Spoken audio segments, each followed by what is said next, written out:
Este episodio pisó el acelerador de una forma increíble. Dime tú cómo se hace para aguantar una semana más para saber el final de esta temporada. Porque solo nos queda una semana más. ¡Qué malditas ganas! Además, este episodio nos ha dejado con un montón de información, pero esta información o revelaciones hay que procesarlas, hay que pensarlas porque si no puedes pensar que no ha ocurrido nada o que no nos han explicado nada. Pero sí, y en este vídeo te lo voy a explicar todo. Este vídeo contiene spoilers del episodio 9. Si todavía no lo viste, guárdate el vídeo y ya lo verás más tarde. Este episodio comienza con la continuación de lo que ocurrió al final del episodio 8, con esa reunión del hombre de amarillo y Tabitha. Vemos que después de esta reunión, Tabitha va corriendo a comentárselo a Boyd, que el hombre del traje amarillo ha vuelto y que esto trae varias implicaciones, como por ejemplo, algo muy obvio que no comenté en mi vídeo anterior, y es que el hombre de amarillo aparece de día, junto con la información de que fue él el que acabó con Jim. Pero en ese momento aparece Jade para intentar convencer a Boyd de nuevo, y Jade le dice a Boyd que él mismo bajará a las cuevas, y parece que toda esa discusión que tuvo con Kenny y con Boyd de poner a la gente en peligro, ha hecho mella en Jade, y ahora Jade ha decidido bajar a las cuevas, lo cual descubrimos más adelante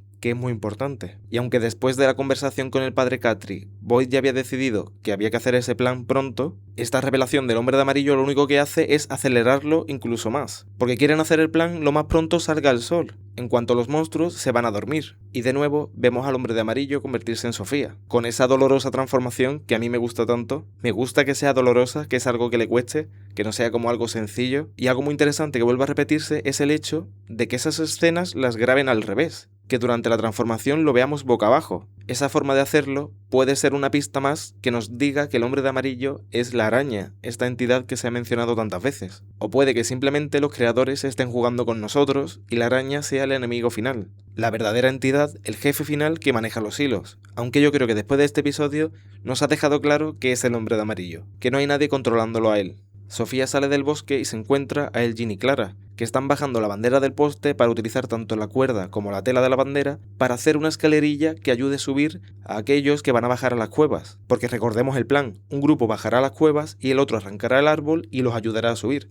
Y para que suban, pues necesitan una escalera. Y tras esa escena en la que Elgin le cuenta el plan a Sofía, tenemos esa otra en la que Sofía habla con Clara y nos deja con una revelación brutal. Y es que se confirma la teoría que muchos tenían, de que Clara era una infiltrada y era el topo, ese habitante que estaba ayudando al hombre de amarillo. Pero esto no pienso que estuviera decidido desde el principio. Creo que simplemente los creadores han querido honrar esa teoría de los fans, que esta trama está un poco improvisada. Y alguno me dirá, pero Coy, ¿tú no dices que la serie está escrita desde el principio? ¿Cómo es posible que ahora digas que improvisan? Y bueno, ambas cosas son verdad. La historia está escrita, pero también improvisan. De hecho, de una forma muy rápida os voy a contar cómo funciona el proceso creativo de los creadores de From, porque lo han contado en muchas entrevistas. Para ellos, la historia de From es como si fuera un viaje en carretera. Tenéis que mirar la historia de From como si fuera un mapa. En este viaje en carretera ellos saben de dónde parten, es decir, el punto inicial, cómo empieza la historia, con la familia Matthews llegando a Fromville a la vez que llega Jade, y saben el final de la historia, a ese punto al que se dirigen. Y entre esos dos puntos saben ciertas paradas que van a hacer en el camino. Como por ejemplo, una de las paradas que habría entre el principio de la historia y el final sería el final de la temporada 1, es decir, la voz en la radio. Otra parada sería cuando el niño de blanco empuja a Tabitha fuera de Fromville. Es decir, el inicio y el final y varios puntos en el camino están escritos desde el principio. A eso es a lo que los creadores llaman la mitología de From. Pero luego también han dicho varias veces que hay varios puntos en el camino que pueden improvisar, mientras no desafíen la mitología de la serie. Y creo que esta trama, la trama de Clara siendo una infiltrada, es una de esas improvisaciones, porque creo que les habrá gustado esa trama de la Clara infiltrada. Un ejemplo perfecto de trama improvisada, que los mismos creadores han confirmado, es el embarazo de Fátima. Ellos han dicho que en la tercera temporada ellos querían confirmarnos el hecho de que los monstruos son inmortales, pero no solo inmortales porque tengan una resistencia mucho más grande y que las balas no le hagan daño, sino que aunque mueran volverán a nacer. Y en ese momento se les ocurrió la trama de Fátima, que eso sería lo que explicaría perfectamente lo que sucede. Pero bueno, no os doy más la turra, me parecía interesante comentarlo. Sofía le pregunta a Clara si la recuerda, si sabe quién es realmente. Clara al principio no sabe a qué se refiere, pero Sofía le muestra sus ojos y hace que se vean completamente negros. Y en ese momento parece que Clara la reconoce. Y Sofía le pregunta si recuerda el pacto que habían hecho. ¿Por qué le muestra los ojos de esa manera? ¿Con qué apariencia se le mostró el hombre de amarillo a Clara? ¿Cuándo fue que se le apareció? Sofía se lleva a Clara a la casa de Sara. Parece un trabalenguas. Lleva consigo un cuchillo y se la lleva a la habitación que pintó Sara. Y qué curioso el detalle de que Sofía mencione que el morado no es su color favorito. Todos sabemos cuál es su color favorito. Y algo muy interesante es que Sofía le menciona que hicieron el pacto la primera vez que llegó Clara. ¿La primera vez que llegó Clara al pueblo? Es decir, ¿Clara ha estado en el pueblo más veces? ¿O se refiere que hicieron el pacto justo cuando llegó Clara? Que no fue algo que sucedió hace pocos días, sino que hace mucho tiempo de eso. La cuestión es que ha llegado el momento en el que el hombre de amarillo necesita a Clara. Y Clara le pregunta si realmente la hará volver a casa, porque de nuevo eso fue lo que le prometió el hombre de amarillo cuando hicieron el pacto. Y parece que ha pasado tanto tiempo desde que hicieron el pacto que Clara dudaba si eso realmente ocurrió de verdad. Y este pacto, con la promesa de llevarla de nuevo a casa, recuerda de nuevo a la mujer del kimono, porque es el mismo pacto que hizo con Elgin. Si la ayudaba, ella le ayudaría a él a volver a casa. ¿Será entonces que la mujer del kimono también es el hombre de amarillo? En el fondo, tendría bastante sentido, que el hombre de amarillo cambie de forma para cada habitante. Para cada habitante que intenta manipular, toma una forma diferente. Por eso que yo me preguntara antes qué apariencia tomó el hombre de amarillo cuando se le presentó a Clara. Pero ahora mismo que yo recuerde, no hay ningún personaje que tuviera los ojos completamente negros, ¿no? Y ahora mantienen una conversación súper importante y súper reveladora. Clara le pregunta a Sofía si lo que quiere de ella es que evite que los demás bajen a las cuevas y saquen los huesos. Pero Sofía le menciona que no, que quiere que ellos bajen, que están en lo cierto, que sacar los huesos les ayudarían a salir, pero que no le importa porque sabe que van a fallar. Y además nos explica el porqué. Sofía nos cuenta que todo ese lugar está sostenido por un ritual, y que en los rituales es igual de importante lo que haces que cómo lo haces. Por eso pensaba que el plan iba a fallar. Porque no es simplemente sacar los huesos. Jade y Tabitha tienen que ser los que saquen los huesos. Si es otra persona la que saca los huesos, no funciona. Y como hasta este momento el plan era que bajaran otros, que ni Jade ni Tabitha bajarían, el hombre de amarillo estaba seguro de que iba a fallar. Porque no solo es el qué, sino el cómo. Y este tipo de cosas son las que hay que tener muy presentes. La serie acaba de escribir en piedra una regla inamovible. Entonces Clara le pregunta qué es lo que quiere de ella, porque si no quiere que evite que bajen a las cuevas, ¿qué es entonces? Y entonces Sofía le pregunta si le gustan los juegos, que está jugando simultáneamente a muchos juegos, y necesita que algunos avancen un poco más rápido. Y ten en cuenta, Sofía, que el espectador lo agradece. Y entonces Sofía le muestra qué es lo que tiene que hacer,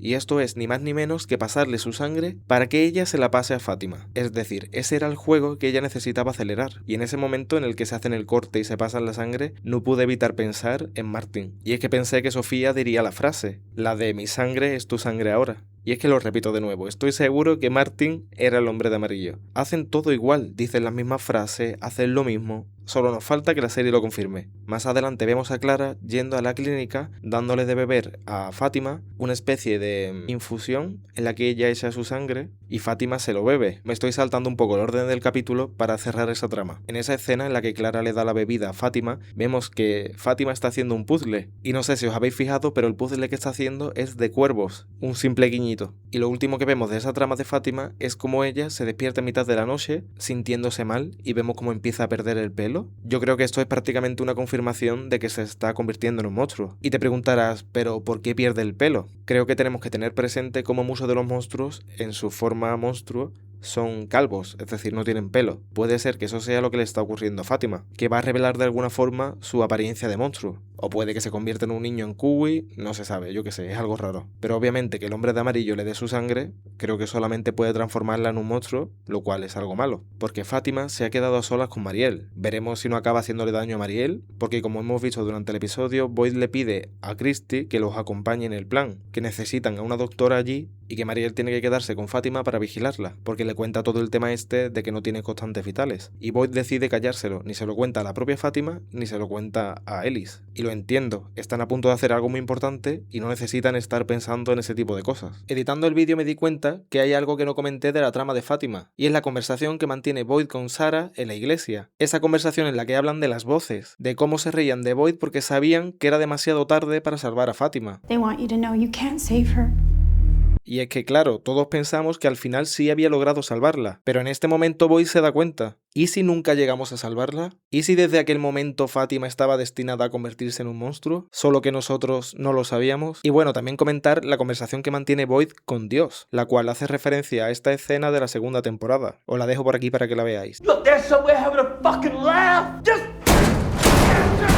Cerrando la trama de Fátima, volvamos a recuperar un poco el orden. Boyd, Kenny y Jade le cuentan el plan a Donna y le dicen esta parte del plan en la cual van a proteger la sala del sacrificio con una especie de manta o de plástico en el cual colgarán un talismán. Y según dice Boyd, eso debería funcionar. Y eso lo piensa por el mismo principio de la tienda de campaña. Es decir, si una tienda de campaña está hecha de tela y les protege con el talismán, significa que esa lámina de tela que pongan también funcionará igual como una pared. Pero claro, Donna dice algo muy interesante, que en el momento que arranquen el árbol, eso funcionará como si fuera una ventana, que en ese momento los monstruos podrán entrar dentro de la sala. Y en ese momento Jade dice que los huesos le protegerán. Es algo raro, dice que lo siente como dentro. No es un recuerdo en sí, pero siente que eso funcionaría. Que los monstruos tienen miedo de los huesos, que por eso los huesos están bajo tierra. Que los monstruos tardarán un tiempo en entrar en la sala. El tiempo justo que ellos necesitan para subir por la escalera y salir. Después de esta conversación, vemos a Henry. Patty le ofrece unas galletas y vemos cómo el falso Víctor intenta convencer a Henry para que acabe con el verdadero Víctor. Le recuerda las palabras que le dijo la doctora. Ojo, la doctora Boyd. Y es que el falso Víctor le hace pensar a Henry que todo eso es su imaginación, y que el propio Henry le ha puesto a Boyd, al sheriff, el mismo apellido de la doctora. Todo para que él siga pensando que lo que ha vivido en Fromville es un sueño. Y es un buen detalle, me parece muy interesante. Le está haciendo creer justo lo contrario. Le está plantando ideas de que todo ese mundo de Fromville lo ha creado él con su subconsciente, que por eso el sheriff del pueblo se llama como la doctora. Pero en el fondo, el espectador sabe que es al revés. Y bueno, esta escena nos confirma lo que dije en el episodio anterior, y he dicho ahora mismo, que lo que ancla a Henry en Fromville es Víctor. Y el falso Víctor le dice que tiene que acabar con él, que no se preocupe, que ese niño roto que ha visto no es el verdadero. Y también le dice una frase muy importante, algo que creo que podría confirmar una de las teorías que hemos dicho en el canal, en estos análisis semanales. Y es esa frase que le dice Víctor cuando Henry le pregunta ¿y cómo acabo con él? Si no tiene armas o si debería hacerlo con sus propias manos. Porque el propio Henry se pregunta de cómo va a ser capaz de hacer eso. Y esta es la frase clave. El falso Víctor le dice que el propio sueño le proporcionará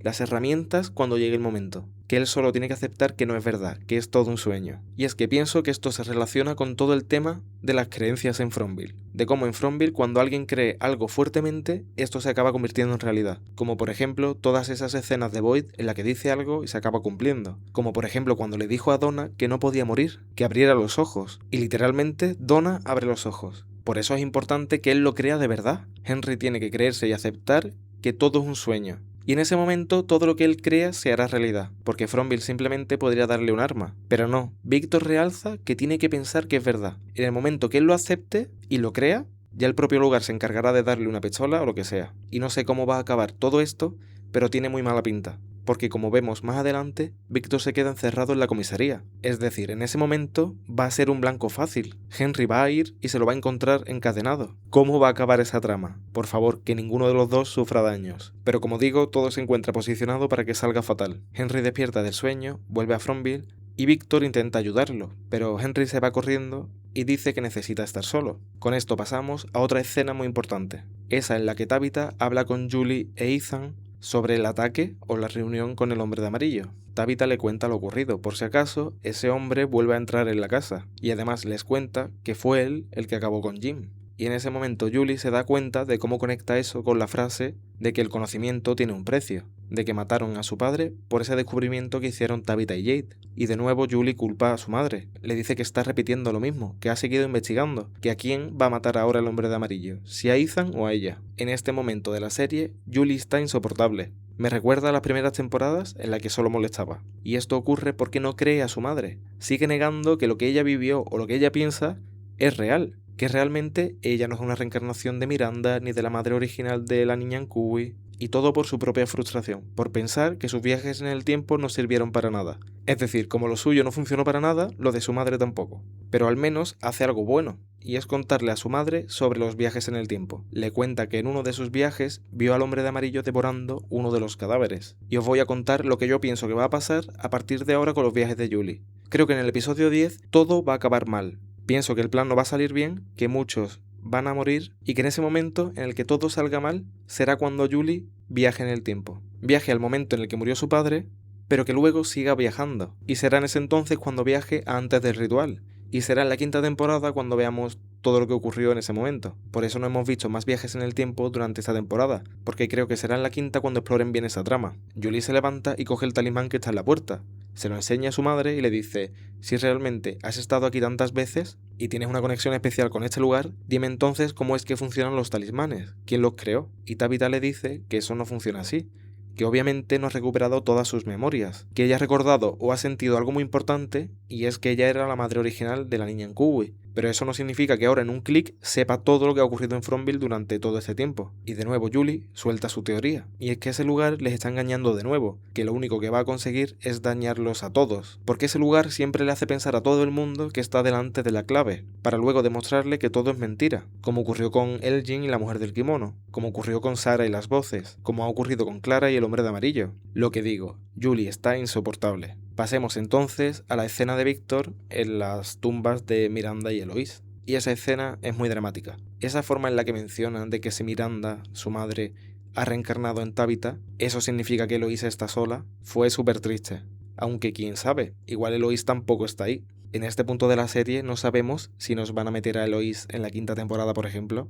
Y no solo eso, también tenemos una escena muy triste en la que Víctor le comenta a su madre, a Miranda, que no sabe cómo ayudar a su padre, que todos esos temas sociales no se le dan muy bien, y esto de nuevo nos vuelve a recordar la dura infancia de Víctor. Y justo aparece el adolescente de blanco, y le pregunta a Víctor si sabe lo que están tramando los demás. Víctor se lo cuenta y el niño de blanco le advierte: ya te lo dije, ese árbol es muy importante, más te vale evitar que derriben el árbol. Y vemos cómo Víctor va a intentarlo, se acerca a la gasolinera, y le cuenta a Boyd que no pueden cortar el árbol, o arrancarlo, bueno, que se lo ha dicho el niño de blanco, que es su amigo, que el niño de blanco sabe cosas, que deberían tenerlo en cuenta, pero esto para Boyd no es suficiente. Que lo diga el niño de blanco no es un motivo suficiente para frenar el plan, es lo único que tienen, es su única opción. Y Víctor sale de la gasolinera y Boyd lo persigue. No sabemos muy bien a dónde iba Víctor, me da mucha curiosidad qué es lo que iba a hacer, pero Boyd lo esposa y se lo lleva a la comisaría. Y en ese momento Tabitha se acerca a Boyd y le cuenta que tiene que ser ella la que baje a las cuevas con Jade, que solo pueden bajar ellos dos. Y esto es porque los niños Ankuwi le han mandado una señal. Tabitha se encontraba en el porche de la casa con Ethan, y en esa escena Ethan nos cuenta algo súper interesante, y le pregunta a su madre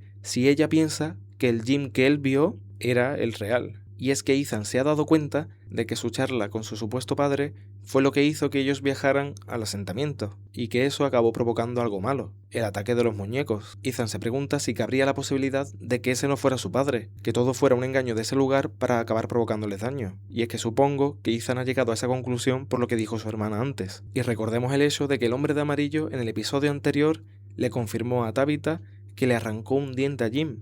¿Entonces este era el Jim de verdad o era el hombre de amarillo transformado? Y más adelante, en este mismo episodio, Sofía nos confirma que solamente puede transformarse en personas que hayan muerto en ese lugar. Y eso conecta perfectamente con esto. Quizás esto nos confirme la forma en la que el hombre de amarillo se transforma en las personas, las condiciones que tiene que haber. Y es que puede ser que el hombre de amarillo necesite que esa persona haya muerto en Fromville y que él haya guardado un diente de esa persona. Y yo pienso que es muy probable que eso conectaría todas estas tramas que hemos tenido esta temporada, que por eso el tema del diente del cura, la bolsa con los dientes, al final eso nos daría un porqué.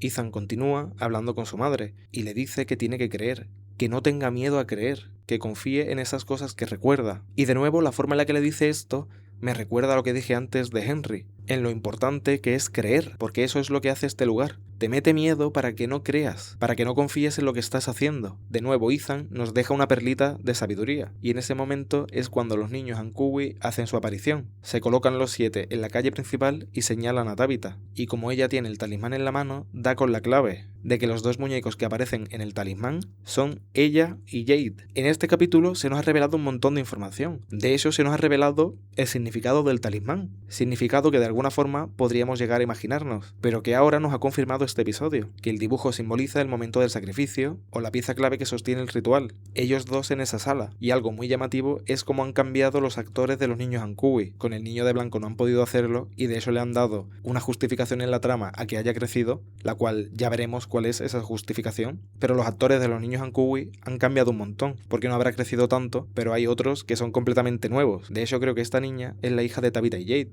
Y es que incluso al final del episodio, si miras los créditos, te darás cuenta cómo salen niños de Ankuwi hasta el número 12. Es decir, que el papel de los 7 niños de Ankuwi han sido interpretados hasta por 12 niños diferentes. Y no quiero ser malo, pero esta niña me recuerda a un personaje de Los Simpsons. Tabitha le cuenta todo esto a Boyd, y menos mal que Boyd lo acepta, porque como descubrimos más tarde, es muy importante que sean Jade y Tabitha. Y en estos últimos minutos del episodio, la serie pisa el acelerador, pero hasta el fondo. Vemos como algunos habitantes se reúnen en el diner para construir esa escalera. Y cómo no, Sofía está en ese grupo. Y la vemos cómo sabotea esa escalera. Le hace un corte en una cuerda para que se rompa. ¿Se acabará rompiendo cuando intenten subir Jade y Tabitha? Este episodio también nos ha dejado otra confirmación, la cual en otros episodios anteriores también nos la dio, pero esta ya es la definitiva. Y es que el hombre de amarillo, Sofía, es el que controla las jukebox, las cajas de música esta que están en el diner, y tenemos esa escena graciosa en la que Bacta le dice: no funcionan, da igual que le des a las teclas que no va a salir ninguna canción, y justo ella le da un par de botones y empieza a sonar una canción. Pasamos ahora a la conversación que tienen Boyd y Kenny en la comisaría, y esta escena de los dos me parece que enciende las alertas sobre una posible muerte de Boyd, porque Boyd le pide a Kenny que no forme parte de la misión, que igual que él le pidió a Boyd que se apartara y dejara a Kenny actuar en el momento de probar la lanza, es ahora Kenny el que se debe apartar y dejar a Boyd actuar, porque si algo le ocurre a Boyd, él debe ser su sucesor, como ya le dijo en la temporada 3. Has to be you wearing this badge and not some hothead like Acosta or anybody else who might come through here. Esta serie no te pone escenas por nada, todo acaba teniendo una justificación o una referencia. Kenny debe estar al cargo junto con Donna. Pasamos a la mañana siguiente y vemos como Tabitha se despide de Julie e Ethan. Llegado este momento, el pobre Ethan tiene miedo de quedarse solo, de que le ocurra ahora a Tabitha lo que le ocurrió a la madre de Víctor. Y esta despedida que tiene parece recordar a la de Víctor con Miranda, pero le dice que nada va a salir mal, que los huesos la protegerán. Se despide también de Julie y veremos si se cumple el paralelismo. Si en el episodio 10 Julie sale persiguiendo a Tabitha para ayudarla o algo, como hizo Eloise, creo que se cerraría el círculo completo. Y en este momento avanza la trama un montón. El plan comienza. Jade y Tabitha bajan a las cuevas y lo que más me sorprende de esto es que bajan a la cueva por la entrada en la que siempre han bajado, en vez de entrar por la bajada de Colony House, que es la que vio Jade en su viaje de setas. Y es que pienso que va a ocurrir lo siguiente: cuando Jade y Tabitha intenten salir con la escalera se va a romper, y en ese momento ellos tendrán que huir por las cuevas, y creo que acabarán saliendo por la salida de Colony House, porque por algo han descubierto la puerta.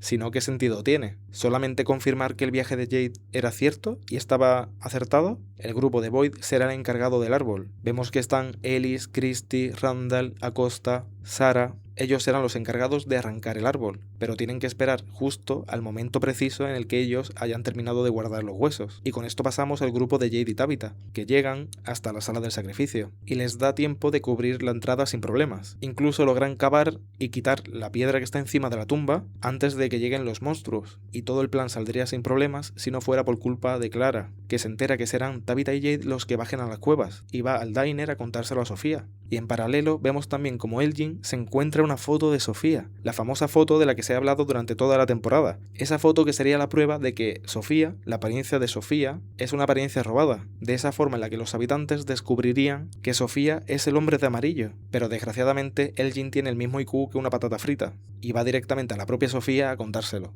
Y ya Sofía pues le cuenta todo. No sabemos qué hará con él, pero seguramente nada bueno. Supongo que lo matará. Y si te fijas en la foto, la Sofía original parece estar llevando el mismo vestido que Clara, y si no es el mismo, es uno muy parecido. Y para finalizar el episodio, vemos como los monstruos llegan a la sala del sacrificio. Se paran detrás de la lona y les dicen a Tabitha y Jade que no deberían estar haciendo eso. Y ahí justo termina el episodio. Me flipa el hecho de que en este episodio 9 hayamos avanzado tanto, porque eso significa que en el episodio 10 nos hemos ahorrado toda esa parte de ir a excavar las cuevas y tal. Ya directamente en el episodio 10 tendremos la resolución. Y de hecho, desde casi el principio, porque ya el trabajo sucio lo han hecho en el episodio 9. Estoy muy contento porque este episodio 10 pinta brutal. Y como siempre, si os ha gustado el vídeo podéis dejarle un like, suscribiros si aún no lo estáis, también podéis darle al botoncito de hype, que eso ayuda un montón, y obviamente dejadme en los comentarios qué os ha parecido este episodio y mi vídeo. Nos vemos el martes con el debate. ¡Hasta luego!